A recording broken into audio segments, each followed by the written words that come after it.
بسم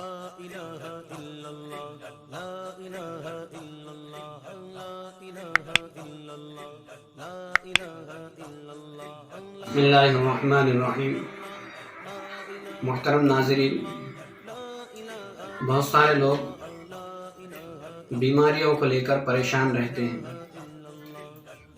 جیسے کہ آپ سب جانتے ہیں کہ صحت اللہ رب العزت کی عظیم الشان نعمتوں میں سے ایک بہت بڑی نعمت ہے، اور حدیث پاک میں آتا ہے دو چیزیں ایسی ہیں جنہیں کہ بندہ نعمت نہیں سمجھتا، حالانکہ وہ بہت بڑی نعمت ہے، جس میں ایک صحت ہے۔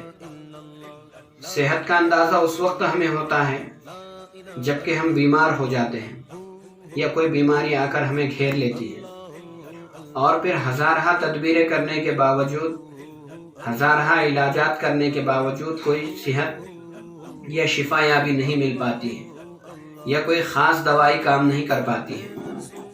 اس سلسلے میں ہم حکماء حضرات کے، ڈاکٹرز لوگوں کے یا پھر عاملین کے چکر کاٹتے رہتے ہیں، اور پھر وہ ان کے عجیب و غریب طریقوں سے مریض کو اور زیادہ بیمار بنا دیتے ہیں، ذہنی طور پر بھی اور جسمانی طور پر بھی۔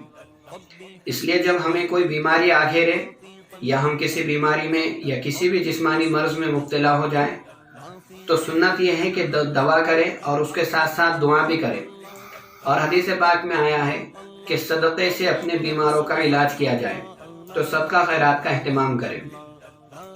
آج ہم جو وظیفہ آپ حضرات کی خدمت میں پیش کر رہے ہیں، وہ وظیفہ انتہائی آسان، اور میں یہ سمجھتا ہوں کہ ہر آدمی اس کو آسانی سے اپنے گھر کے اندر کر سکتا ہے، چاہے مرد ہو عورت ہو، اپنے گھر کے اندر اس کو آسانی سے وہ کر سکتے ہیں۔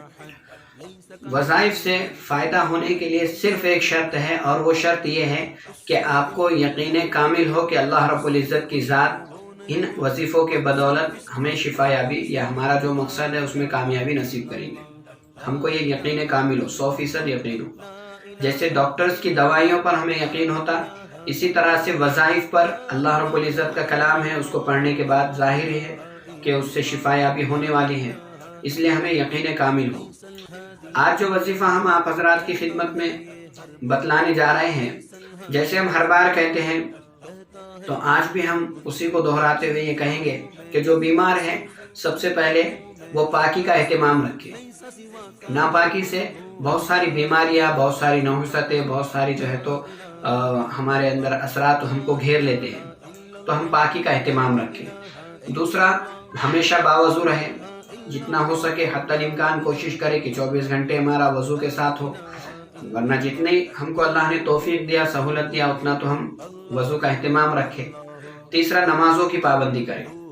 نماز فرض ہے، وظائف نفل ہے، وظائف کرنا یہ نفل عبادتوں میں آتا ہے، جبکہ نماز فرض ہے، نمازوں کی ہم پابندی کرے بغیر وظیفے کریں گے تو اس سے کوئی فائدہ نہیں ہوگا، اس لیے نمازوں کا اہتمام کریں۔ نمبر 4، دعاؤں کا اہتمام کریں۔ نمبر 5، جو بھی حتی الامکان اللہ نے جو بھی استطاعت دیا اس کے بقدر صدقہ خیرات کا اہتمام کریں۔ اور آج جو ہم آپ کو وظیفہ بتلا رہے ہیں، یہ 7 دنوں کا ایک انتہائی مؤثر اور جامع وظیفہ ہے۔ 7 دن آپ کو عمل کرنا ہے۔ فجر کی نماز جو بھی عمل کر رہا ہے، اگر مریض خود عمل کر سکتا ہے تو الحمدللہ، اگر مریض نہیں کر سکتا ہے تو اہل خانہ میں سے کوئی یا ذمہ دار کوئی، اس کے سرپرست یا پھر اس کے نگران کار کوئی نہ کوئی جو ہے تو یہ وظیفہ کرے۔ اور اگر گھر کے اندر ایسا کوئی نہ ہو تو پھر کسی صاحب علم سے، کسی عالم، کسی حافظ سے، کسی بھی علماء کرام کی خدمت میں جا کر یہ وظیفہ کرا کے 7 دن لے کر آئے۔ روزانہ فجر کی نماز پڑھنے کے بعد آپ کو ایک بوتل پانی لینا ہے۔ فجر کی نماز آپ نے ادا کی، فجر کی نماز ادا کرنے کے بعد ایک بوتل پانی لے کر اس کے اوپر اول و آخر 7 مرتبہ درود ابراہیمی پڑھنا ہے۔ 7 مرتبہ درود ابراہیم پڑھنا ہے، اور درمیان میں 41 مرتبہ سورہ فاتحہ پڑھنی ہے۔ سورہ فاتحہ پڑھنے میں ایک چھوٹی سی تبدیلی آپ کو یہ کرنا ہے کہ جب آپ تعوذ تسمیہ پڑھیں گے، اعوذ باللہ بسم اللہ جب پڑھیں گے، تو بسم اللہ الرحمن الرحیم پڑھنے کے ساتھ آپ کو سورہ فاتحہ فوراً پڑھنی ہے۔ مطلب آپ کو اس طرح سے پڑھنا ہے، بسم اللہ الرحمن الرحیم الحمدللہ رب العالمین، اس طرح سے 41 مرتبہ پڑھنا ہے۔